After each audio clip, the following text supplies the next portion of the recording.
Since then, I had been recovering my strength and planning for what was to come. The sun rose above the distant hills and spread its rays over the still forest. The tops of the trees were touched with the same golden light that warmed my face. The air was balmy. In a few hours, it would be sweltering and sticky outside. So it was in late July at Rooksmont. Still, it would be better than fighting Cernunnos on ice. My thoughts turned to what we were going to do tomorrow. Would the Otherworld be like this? Beautiful at dawn when all the world was still, quiet and peaceful? Shug had shared with me much of what he knew about the Otherworld, since he had spent centuries within the palace walls of the Queen Goddess Danu.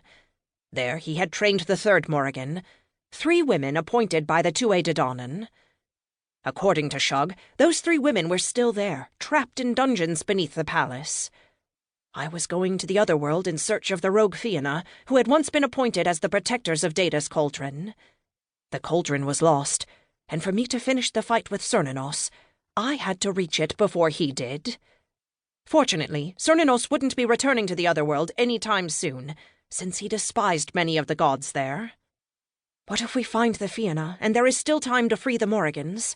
I wondered, keeping the thought to myself. A memory flashed before my eyes, a vision of an earlier incarnation of myself in the Otherworld, who had encountered gods I had not yet met. A tall, dark-haired and dark-eyed figure with ivory skin appeared in my mind. I still didn't know who he was, but I had a feeling that going into the Otherworld would give me the chance to find out.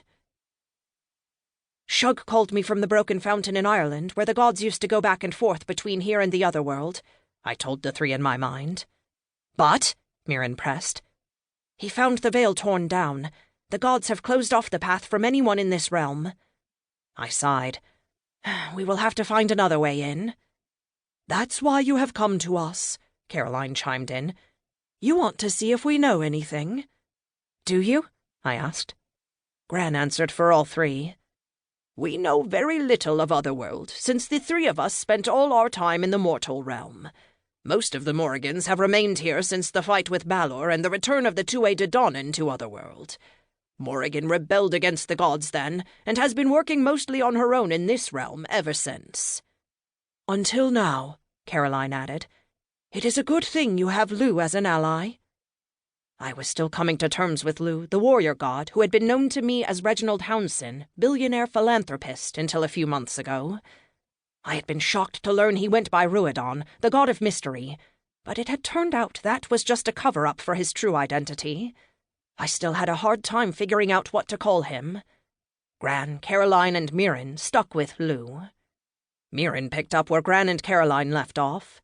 The memories passed down from the other Morrigans, which you also have now, don't show us much of Otherworld. We see glimpses, like shards of a broken mirror. So poetic, Mirren, Caroline told her sister with snark in her voice. Before Mirren could utter another flurry of curses, I distracted her by pouring myself a glass of whiskey. Fucking finally, she grumbled. Drinking wasn't my favorite pastime, especially first thing in the morning. But if it appeased Mirren, I would do it every day. How can I access these memories? I asked. I am surprised you haven't been able to yet, Gran remarked. I suppose it has something to do with your magic being rooted in this mortal realm. The fountain, for instance. It was there I first saw into the past lives of the other Morrigans. Me too, Caroline confirmed. Mirren was enjoying the whiskey too much to add her 2 cents. What we do know is that time works differently in Otherworld, and the gods are mostly unconcerned with it since they are immortal, Caroline told me. How time is different, though, I couldn't tell you. The only thing I can offer is a description of some pretty fucking weird creatures that have come out of the damned place, Mirren said. I fought some of them, and it wasn't fun. So time is different, and they have weird house pets. Got it. Gran? I asked. We might not have to use one of the better-known openings in the Vale to pass into the Otherworld, she offered.